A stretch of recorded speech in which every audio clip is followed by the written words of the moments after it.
In the name of the Father, the Son, and the Holy Spirit. Amen. Good morning. For those of y'all who've migrated over to YouTube, welcome. I think that this morning's snafu with Facebook is actually not Facebook's problem. It is mine. I messed up in trying to foresee future problems and using new software. I did not know what I was doing. Imagine that. Another anxiety-induced morning with technology. This is the life that we're living. Makes you wonder. Which is what I want to talk about this morning. Years ago, my sister, the into all things family person, deemed me the eternal Scrooge.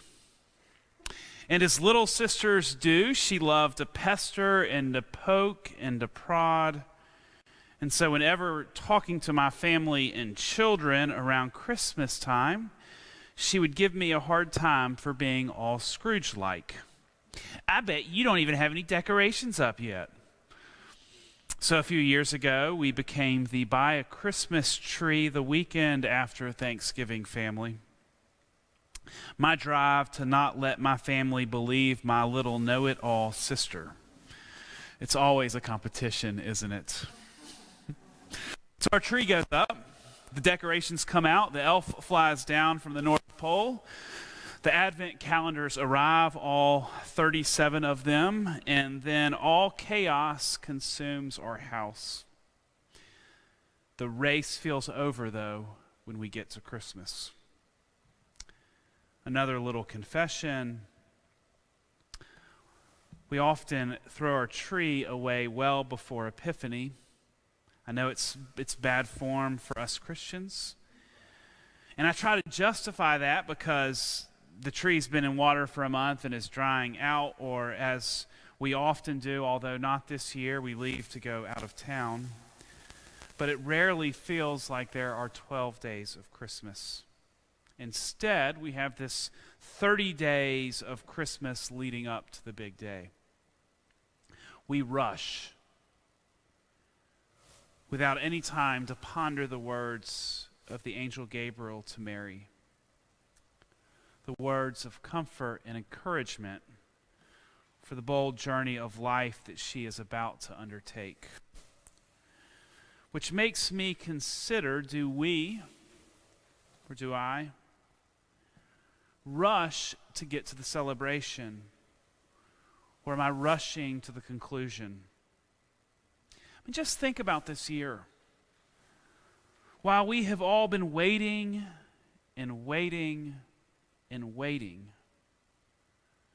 we're also more eager than ever to finish this year.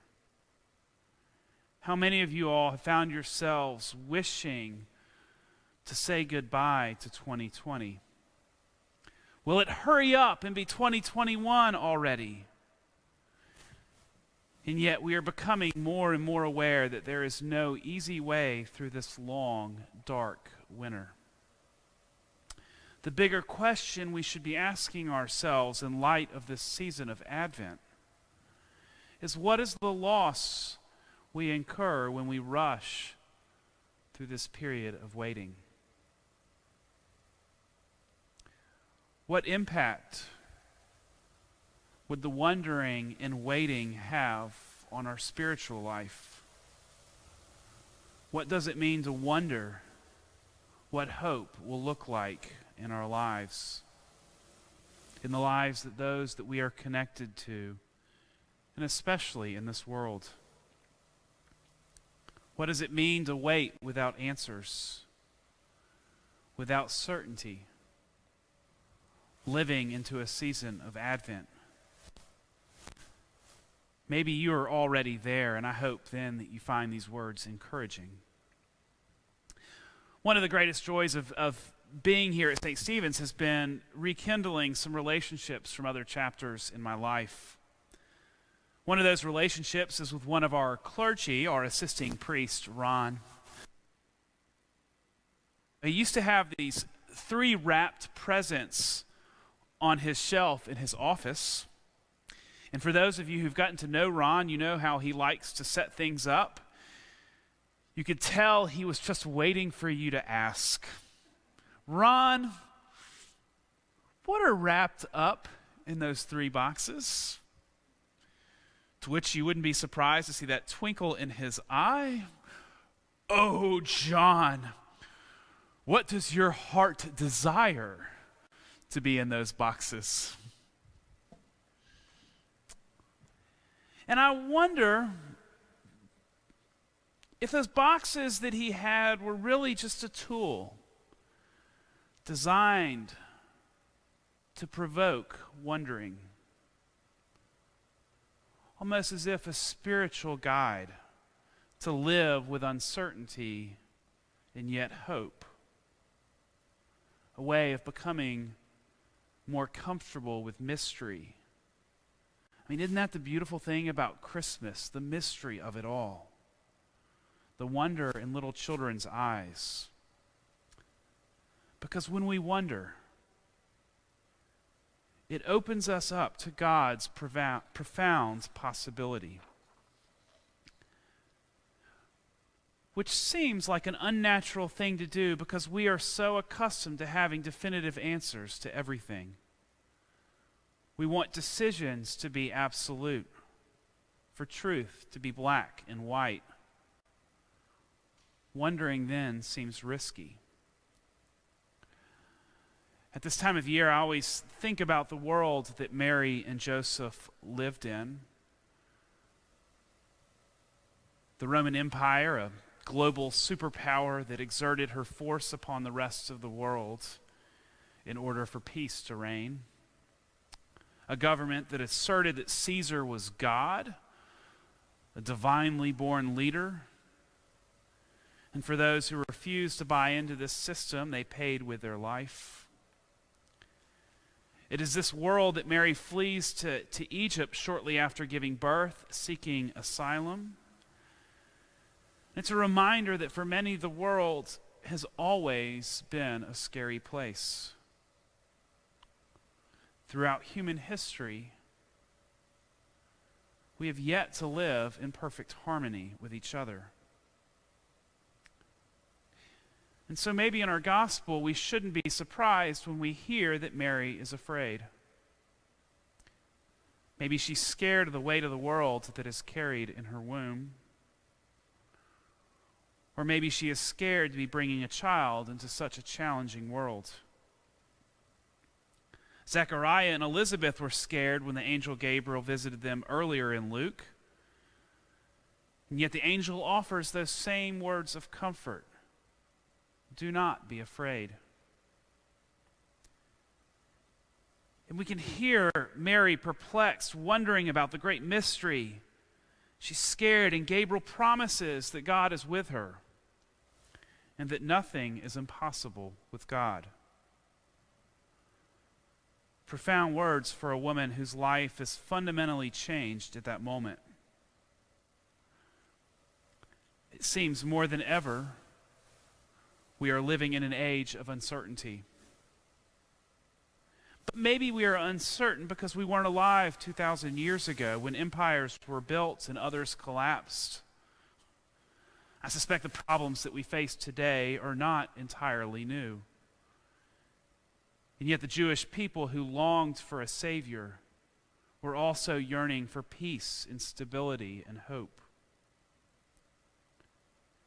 And so the words of the angel Gabriel that were hopeful and comforting speak the same truth to us today.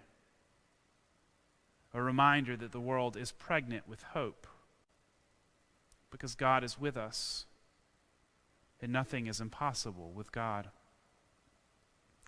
We should hear the angel Gabriel speaking to us. Do not be afraid because you are my beloved.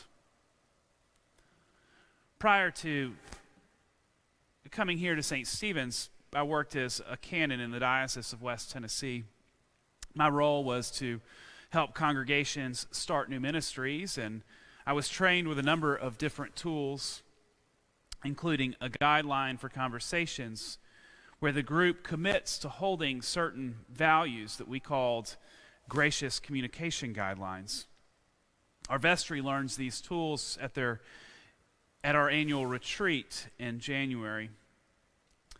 In the organizing methodology, we ask people to commit to trusting ambiguity because we're not here to debate who is right or wrong.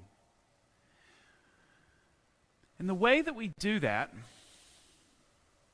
the specific way, is that we model using I statements. I notice, or I wonder.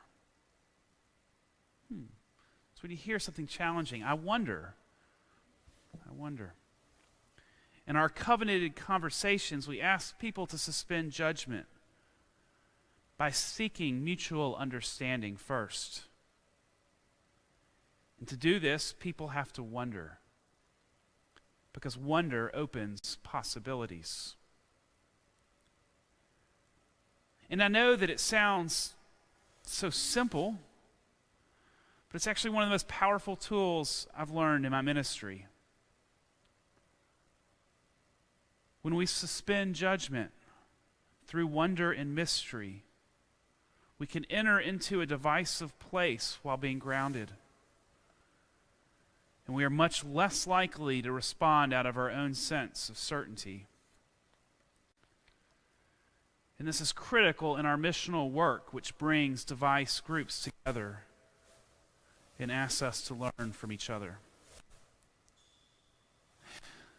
See, the problem of jumping to Christmas, of not celebrating Advent, is it forces us into a place of certainty. It removes wonder and time by going straight to the conclusion. We move to the end without living in tension and mystery of waiting. We believe we know the outcome without being open to possibility. Does wondering give us the confidence to stand in the darkness of the season of Advent and trust in the mystery that God is with us? And then just after the darkest and shortest days of the year, the season of Advent, Jesus comes. Does our wonderment about the world and the mystery of God help reassure us, just as Gabriel's words to stand in the darkness and trust that hope is to come? In the spirit of our beloved Ron, what does your heart desire for our world to be? Sit with that for a moment. Wonder. Truly wonder. In your heart, how do you see God's love reconciling this broken world? How do you see God's love reconciling our broken relationships, our distrust of each other, with the promise that God will not leave us to do this work alone?